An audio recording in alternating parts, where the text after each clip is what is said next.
ಸಂಪರ್ಕ ಸಾಧ್ಯವಾಗ್ತಾ ಇಲ್ಲ. ನಾಡಿನ ಜನತೆ ಶಿವರಾತ್ರಿ ಹಬ್ಬದ ಸಂಭ್ರಮದಲ್ಲಿ ಮಿಂದೇಳ್ತಿದ್ದಾರೆ. ಶಿವನ ಆಚರಣೆಯನ್ನ ಮಾಡ್ತಿದ್ದಾರೆ.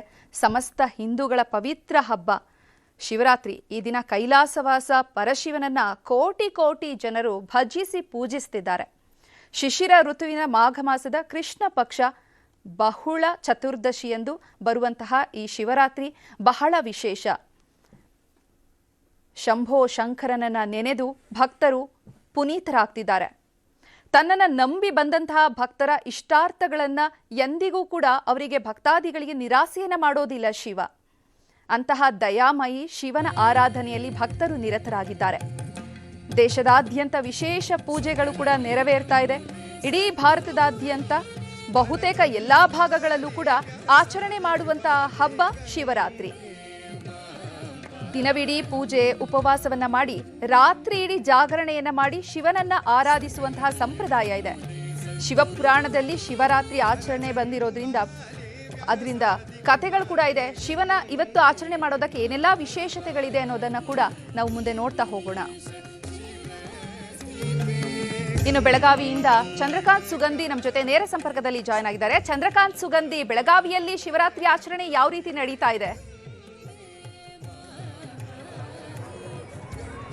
ಚೈತ್ರ, ಬೆಳಗಾವಿಯ ಕಪಿಲೇಶ್ವರದಲ್ಲಿ ನಾನಿದ್ದೇನೆ. ಕಪಿಲೇಶ್ವರನ ಬೆಳಗಾವಿ ದಕ್ಷಿಣ ಕರ್ನಾಟಕದ ಕಾಶಿ ಅಂತಲೇ ಕರೀಲಾಗ್ತಕ್ಕಂಥದ್ದು. ಈ ಒಂದು ಕ್ಷೇತ್ರದಲ್ಲಿ ನಿನ್ನೆ ರಾತ್ರಿ ಸುಮಾರು 12 ಗಂಟೆಯಿಂದಲೂ ಕೂಡ ಶಿವರಾತ್ರಿ ಹಬ್ಬದ ಆಚರಣೆ ಆಗಿದ್ದು ಇದುವರೆಗೂ ಕೂಡ ಜನ ತುಂಬಿದ್ದಾರೆ. ನಾನೀಗ ದೇವಸ್ಥಾನದ ಆವರಣವನ್ನು ತೋರಿಸ್ತಾ ಇದ್ದೇನೆ. ಇಲ್ಲಿ ಸಾವಿರಾರು ಜನ ಇರ್ತಕ್ಕಂಥದ್ದು. ನಿನ್ನೆಯಿಂದಲೇ ಕೂಡ ಭಕ್ತ ಸಾಗರವೇ ಇಲ್ಲಿ ಹರಿದು ಬರ್ತಾ ಇದೆ. ಇನ್ನು ಸುಮಾರು ಅರ್ಧ ಕಿಲೋಮೀಟರ್ಗೂ ಹೆಚ್ಚು ಸರದಿ ಸಾಲಿನಲ್ಲಿ ಭಕ್ತರು ಕ್ಯೂನಲ್ಲಿ ನಿಂತಿದ್ದಾರೆ. ಅದೇ ರೀತಿ ಶಿವರಾತ್ರಿ ಹಬ್ಬ ಹಿನ್ನೆಲೆಯಲ್ಲಿ ನಿನ್ನೆ ಮಧ್ಯರಾತ್ರಿ ಸುಮಾರು 12 ಗಂಟೆಯಿಂದಲೇ ವಿವಿಧ ಧಾರ್ಮಿಕ ಆಚರಣೆಗಳು ಈ ಒಂದು ದೇವಸ್ಥಾನದಲ್ಲಿ ಆರಂಭವಾಗಿರ್ತಕ್ಕಂಥದ್ದು. ಪ್ರಮುಖವಾಗಿ ಏನು ಅಂತಂದ್ರೆ ಮಹಾರುದ್ರಾಭಿಷೇಕ, ಜಲಾಭಿಷೇಕ ಸೇರಿದಂತೆ ನಿನ್ನೆಯಿಂದಲೂ ಕೂಡ ಇಡೀ ಈ ಒಂದು ದೇವಸ್ಥಾನದಲ್ಲಿ ವಿಭಿನ್ನ ರೀತಿಯ ಪೂಜೆಗಳನ್ನ ಮಾಡಲಾಗ್ತಕ್ಕಂಥದ್ದು. ಮತ್ತು ಭಕ್ತರು ಈಗ ರಾತ್ರಿ ಸುಮಾರು 10 ಗಂಟೆ ಆದರೂ ಕೂಡ ಭಕ್ತರ ಸಂಖ್ಯೆ ಕಡಿಮೆ ಆಗಿಲ್ಲ. ಇನ್ನು ಸಾಕಷ್ಟು ಸಂಖ್ಯೆಯಲ್ಲಿ ಭಕ್ತರು ಸರದಿ ಸಾಲಿನಲ್ಲಿ ನಿಂತಿರ್ತಕ್ಕಂಥದ್ದು. ಕಪಿಲೇಶ್ವರದಲ್ಲಿ ನಿನ್ನೆ ಮಧ್ಯರಾತ್ರಿಯಿಂದಲೇ ಈ ಒಂದು ಶಿವರಾತ್ರಿಯ ಸಂಭ್ರಮ ಇದೆ. ಇವತ್ತು ಜಾಗರಣೆಯ ಕಾರಣಕ್ಕಾಗಿ ಭಕ್ತರು ಅನೇಕರು ಭಕ್ತರು ಇನ್ನೂ ಕೂಡ ಕಂಟಿನ್ಯೂ ಆಗಿ ಬರ್ತಾ ಇದ್ದಾರೆ. ಇನ್ನು ಭಕ್ತರನ್ನ ನಿಯಂತ್ರಣ ಮಾಡಕ್ಕೆ ಆಡಳಿತ ಮಂಡಳಿ ಅನೇಕ ವ್ಯವಸ್ಥೆಯನ್ನು ಕೂಡ ಮಾಡಿರ್ತಕ್ಕಂಥದ್ದು. ವರ್ಷದಿಂದ ವರ್ಷಕ್ಕೆ ಕಪಿಲೇಶ್ವರ್ಗೆ ಬರ್ತಕ್ಕಂತಹ ಭಕ್ತರ ಸಂಖ್ಯೆ ಗಣನೀಯವಾಗಿ ಏರಿಕೆಯಾಗಿರ್ತಕ್ಕಂಥದ್ದು. ಈ ವರ್ಷ ಸುಮಾರು ಲಕ್ಷಕ್ಕೂ ಹೆಚ್ಚು ಜನ ಈಗಾಗಲೇ ದರ್ಶನ ಪಡೆದಿದ್ದಾರೆ ಅಂತಕ್ಕಂಥ ಮಾಹಿತಿ ಇದೆ. ಒಬ್ರು ಭಕ್ತರಿದ್ದಾರೆ, ಅವ್ರ ದರ್ಶನ ಎಷ್ಟೊತ್ತಿಗೆ ಬಂದ್ರಿ, ಹೇಗಿದೆ ರಶ್ ಇಲ್ಲಿ? ನಾವು ಬೆಳಗಿನ ಜಾವ ಬಂದು ದರ್ಶನ ಮಾಡ್ಕೊಂಡು ಹೋಗಿದ್ವಿ, ಮತ್ತೆ ಸಾಯಂಕಾಲ ಮತ್ತೆ ದರ್ಶನ ಮಾಡ್ಕೊಂಡು ಹೋಗೋಸ್ಕರ ಮತ್ತೆ ಬಂದಿದ್ದೀವಿ. ತುಂಬಾ ಪ್ರತಿ ವರ್ಷದಕ್ಕಿಂತ ಈ ವರ್ಷ ಜನ ಜಾಸ್ತಿ ಬರ್ತಾ ಇದ್ದಾರೆ. 12 ಜ್ಯೋತಿರ್ಲಿಂಗ ನಮ್ಮ ಭಾರತ ದೇಶದಲ್ಲಿ ಇದೆಯಲ್ಲ, ಅದಕ್ಕೋಸ್ಕರ ಕರ್ನಾಟಕದಲ್ಲಿ ಇದು ನಮ್ಮ ಬೆಳಗಾಂ ಜಿಲ್ಲೆ ಹೆಮ್ಮೆಯ ದಕ್ಷಿಣ ಕಾಶಿ ಅಂತ ನಾವು ತುಂಬಾ ಹೆಮ್ಮೆಯಿಂದ ನಾವು ಇದು ಮಾಡ್ಕೊಂತೀವಿ. ಹಾಗಾಗಿ ಪ್ರತಿ ವರ್ಷನೂ ಜನಸಂಖ್ಯೆ ಜಾಸ್ತಿನೇ ಆಗ್ತದೆ.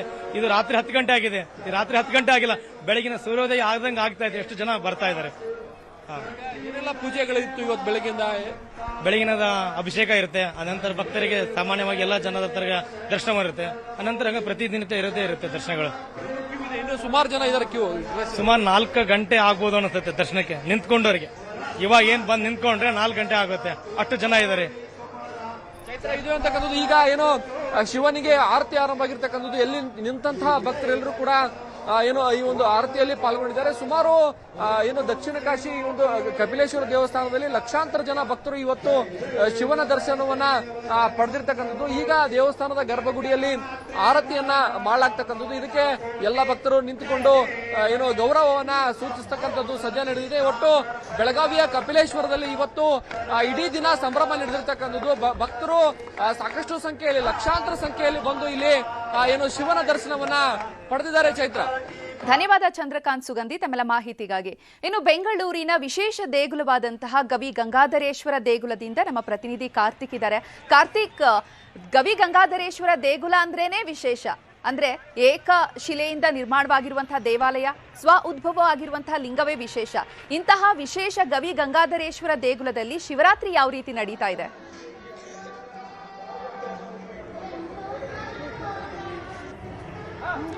ಚೈತ್ರ, ಪ್ರಮುಖವಾಗಿ ಬೆಳಗ್ಗೆಯಿಂದಲೂ ಕೂಡ ಗವಿಗಂಗಾಧರೇಶ್ವರ ದೇವಸ್ಥಾನದಲ್ಲಿ ಭಕ್ತರ ಸಾಗರವೇ ಹರಿದು ಬರ್ತಾ ಇದೆ. ನಾನು ನಿಮಗೆ ದೃಶ್ಯಗಳಲ್ಲೂ ಕೂಡ ತೋರಿಸ್ತಾ ಹೋಗ್ತೇನೆ ಯಾವ ಪ್ರಮಾಣದಲ್ಲಿ ಭಕ್ತರು ಬರ್ತಾ ಇದ್ದಾರೆ ಅನ್ನುವಂಥದ್ದನ್ನ. ಶಿವರಾತ್ರಿಯ ಪ್ರಯುಕ್ತ ಈ ಒಂದು ದೇವಸ್ಥಾನಕ್ಕೆ ಸಾಕಷ್ಟು ಹೆಚ್ಚಿನ ಸಂಖ್ಯೆಯಲ್ಲಿ ಭಕ್ತರು ಕೂಡ ಬರ್ತಾರೆ. ಅದು ಪ್ರತಿ ವರ್ಷದಂತೆ ಈ ವರ್ಷವೂ ಕೂಡ ಹೆಚ್ಚಿನ ಸಂಖ್ಯೆಯಲ್ಲಿ ಭಕ್ತರು ಬಂದಿರತಕ್ಕಂಥದ್ದು. ಬೆಳಗ್ಗೆಯಿಂದಲೂ ಕೂಡ ಭಕ್ತರಿಗೆ ಇಲ್ಲಿ ವಿಶೇಷವಾಗಿ ದರ್ಶನಕ್ಕೂ ಕೂಡ ವ್ಯವಸ್ಥೆಯನ್ನು ಕಲ್ಪಿಸಲಾಗಿದೆ. ಯಾವುದೇ ರೀತಿಯ ಅಹಿತಕರ ಘಟನೆಗಳಾಗಬಾರ್ದು ಅನ್ನುವಂಥ ನಿಟ್ಟಿನಲ್ಲಿ ಸಾಕಷ್ಟು ಮುಂಜಾಗ್ರತಾ ಕ್ರಮವನ್ನು ಕೂಡ ಈ ಒಂದು ದೇವಸ್ಥಾನದ ಆಡಳಿತ ಮಂಡಳಿ ಮಾಡಿರ್ತಕ್ಕಂಥದ್ದು. ಪ್ರತ್ಯೇಕವಾಗಿ ಸರತಿಯ ಸಾಲಿನಲ್ಲಿ ಭಕ್ತರಿಗೆ ದರ್ಶನಕ್ಕೆ ಅನುವು ಮಾಡಿಕೊಡುವಂಥ ಕೆಲಸವನ್ನು ಕೂಡ ಇಲ್ಲಿರ್ತಕ್ಕಂಥ ಸಿಬ್ಬಂದಿಗಳು ಮಾಡ್ತಾ ಇದ್ದಾರೆ. ಜೊತೆಗೆ ಬೆಳಗ್ಗೆಯಿಂದಲೂ ಕೂಡ ಶಿವರಾತ್ರಿಯ ಪ್ರಯುಕ್ತ ನಾನಾ ರೀತಿಯ ಪೂಜಾ ಕೈಂಕರ್ಯಗಳು ಕೂಡ ಈ ಒಂದು ದೇವಸ್ಥಾನದಲ್ಲಿ ನಿರಂತರವಾಗಿ ನಡೀತಾ ಇದೆ.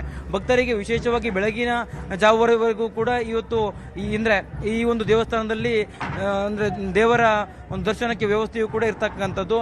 ಬೆಳಗ್ಗೆಯನ್ನು ಜಾವ 7 ಗಂಟೆವರೆಗೂ ಕೂಡ ಇಲ್ಲಿ ಅವಕಾಶವನ್ನು ಮಾಡಿಕೊಡಲಾಗುತ್ತೆ. ಇದೇ ರೀತಿಯಾಗಿ ಜನಸಂಖ್ಯೆಯು ಕೂಡ ಅಂದರೆ ಹೆಚ್ಚಾಗ್ತಾನೆ ಇದೆ ಹೊರತಾಗಿ ಜನರು ಕೂಡ ಏನು ಕಡಿಮೆ ಆಗ್ತಾ ಇಲ್ಲ. ಬೆಳಗ್ಗೆಯಿಂದಲೂ ಕೂಡ ಈ ಒಂದು ಭಕ್ತರ ಸಂಖ್ಯೆ ಹೆಚ್ಚಾಗ್ತಾನೆ ಇದೆ.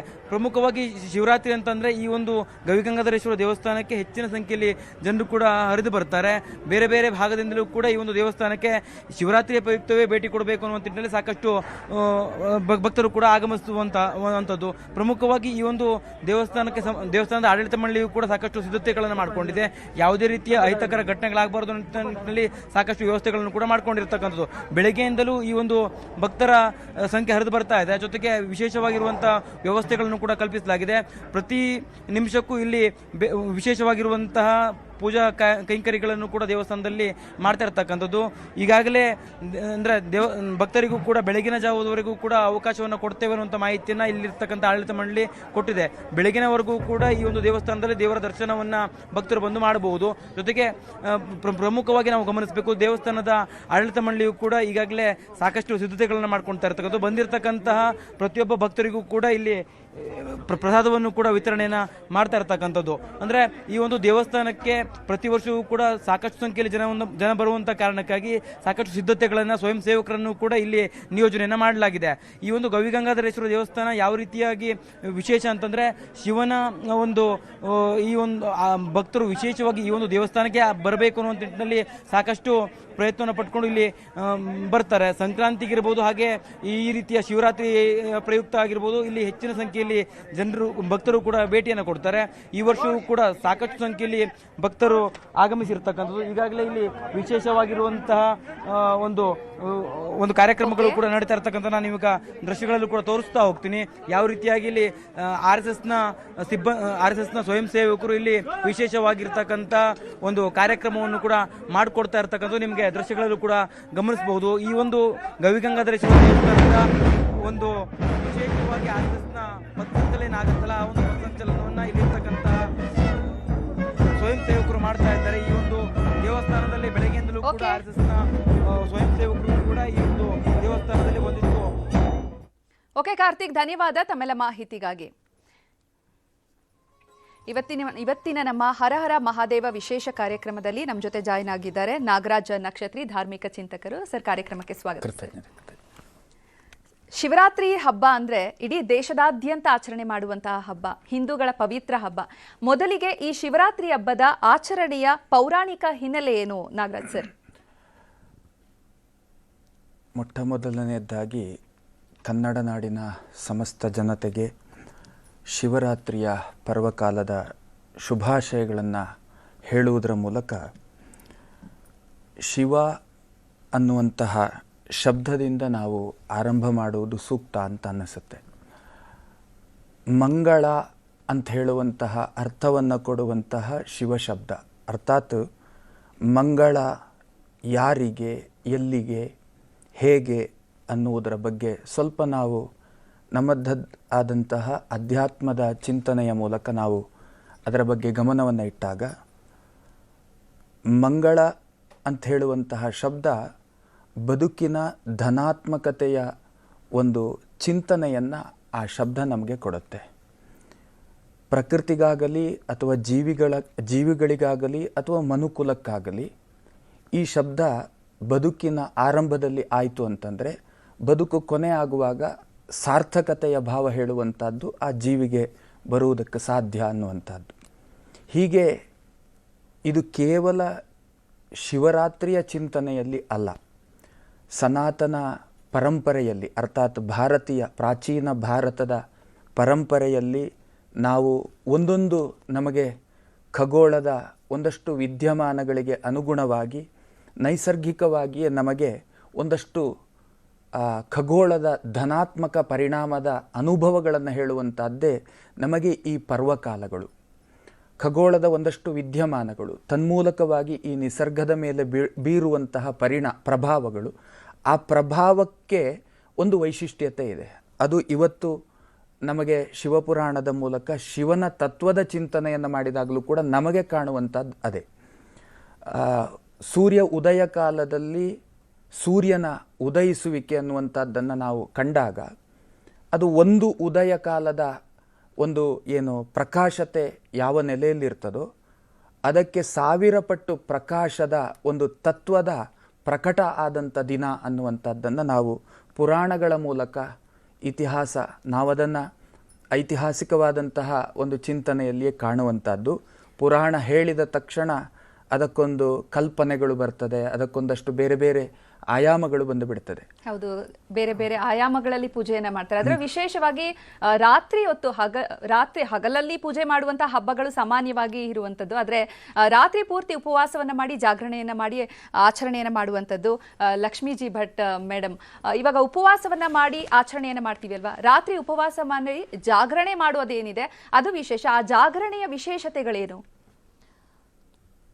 ಎಲ್ಲ ವೀಕ್ಷಕರಿಗೂ ಶಿವರಾತ್ರಿ ಹಬ್ಬದ ಶುಭಾಶಯಗಳು. ಮೊದಲನೇದಾಗಿ ಶಿವರಾತ್ರಿ ಎಂದು ಆಚರಿಸ್ತೀವಿ ಅನ್ನೋದನ್ನು ನಾವು ಸ್ಪಷ್ಟವಾಗಿ ತಿಳ್ಕೋಬೇಕು. ಮಾಘ ಮಾಸದ ಕೃಷ್ಣ ಪಕ್ಷದ ಚತುರ್ದಶಿಯ ದಿನ, ಅಂದರೆ ರಾತ್ರಿಯಲ್ಲಿ ಚತುರ್ದಶಿ ಇರಬೇಕು, ಅಂತಹ ಸಮಯದಲ್ಲಿ ನಾವು ಶಿವರಾತ್ರಿಯನ್ನು ಆಚರಣೆ ಮಾಡ್ತೀವಿ. ಶಿವರಾತ್ರಿ ಆಚರಣೆಯಲ್ಲಿ ಪ್ರಮುಖವಾಗಿ 2 ಅಂಶಗಳನ್ನು ನಾವು ಗಮನಿಸ್ತೀವಿ. ಏನು? ಮೊದಲನೇದಾಗಿ ಉಪವಾಸ, ಎರಡನೇದಾಗಿ ಜಾಗರಣೆ. ಉಪವಾಸ ಅಂತ ಹೇಳಿದರೆ ಏನು? ಹೆಸರೇ ಹೇಳ್ತಕ್ಕಂಥದ್ದೇ. ಅಂದರೆ ಆ ಪದವೇ ಹೇಳೋ ಹಾಗೆ, ಅಂದರೆ ಹತ್ತಿರ, ವಾಸ ಅಂದರೆ ವಾಸ ಮಾಡ್ತಕ್ಕಂಥದ್ದು. ಉಪವಾಸವನ್ನು ಸಾಧಾರಣವಾಗಿ ಎಲ್ಲ ವ್ರತಕಥೆಗಳಲ್ಲೂ ಹೇಳ್ತಾರೆ, ಅದರಲ್ಲೂ ಶಿವರಾತ್ರಿಯಲ್ಲಿ ವಿಶೇಷವಾಗಿ ಹೇಳ್ತಾರೆ. ಹಾಗಿದ್ರೆ ಉಪವಾಸವನ್ನು ಹೇಗೆ ಮಾಡಬೇಕು? ಉಪವಾಸ ಅಂತ ಹೇಳಿದರೆ ನಾವು ತಿನ್ನೋದಕ್ಕೆ ಸ್ವಲ್ಪ ಕಟ್ಟುನಿಟ್ಟಾದಂತಹ ಆಹಾರ ಕ್ರಮ ಇರಬೇಕು. ಅಂದರೆ ಸಾಧ್ಯವಾದರೆ ಸಶಕ್ತರಿದ್ದರೆ ಅವರು ಏನನ್ನೂ ತಿನ್ನದೇ ಹೋದರೆ ಉತ್ತಮ.